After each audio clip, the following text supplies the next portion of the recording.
ഏറ്റവും പുതിയ ഡിസൈനുകൾ ഏറ്റവും കുറഞ്ഞ പണിക്കൂലിയിൽ. ബ്രിഗാദിയ golden diamond, Chavakkad. Alukkaran silver jewellery, opposite Malabar gold, Chettuva road, Chavakkad. Chettuva road, Vadanappally. Valappad നിയന്ത്രണം വിട്ട കാറിടിച്ച് സ്കൂട്ടർ യാത്രികരായ അച്ഛനും മക്കൾക്കും പരിക്ക്.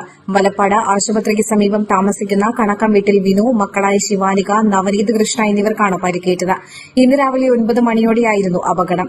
മക്കളെയും കൊണ്ട് സ്കൂളിലേക്ക് പോകുന്നതിനിടെ വലപ്പാട് ആശുപത്രിക്ക് സമീപം വെച്ച വിനു സഞ്ചരിച്ചിരുന്ന സ്കൂട്ടറിൽ ചൂലൂർ ഭാഗത്തു നിന്നും വന്നിരുന്ന കാർ നിയന്ത്രണം വിട്ടിടിക്കുകയായിരുന്നു. പരിക്കേറ്റ 3 പേരെയും ആംബുലൻസ് പ്രവർത്തകർ തൃശൂർ ജില്ലാ ആശുപത്രിയിൽ പ്രവേശിപ്പിച്ചു. സ്വർണം പണയം വെക്കുന്നതിന് താങ്കൾ എന്തിന് അധിക പലിശ നൽകണം? ₹1 മുതൽ പ്രതിമാസ പലിശ നിരക്കുകൾ ഡെയിലി, വീക്ക്ലി, മന്ത്ലി ലോൺ അടയ്ക്കാവുന്നതാണ്. കൂടിയ പലിശ നിരക്കിലുള്ള പണയങ്ങൾ കുറഞ്ഞ പലിശ നിരക്കിലേക്ക് മാറ്റിവെക്കുന്നതിനുള്ള സൗകര്യം. പ്രതിമാസ പലിശ അടയ്ക്കുന്നവർക്ക് വൻ ഇളവുകൾ. ആലുകാരൻ ഗോൾഡ് ലോൺ, വാടാനപ്പള്ളി, ഒരുമനയൂർ, ചാവക്കാട്, ഗുരുവായൂർ.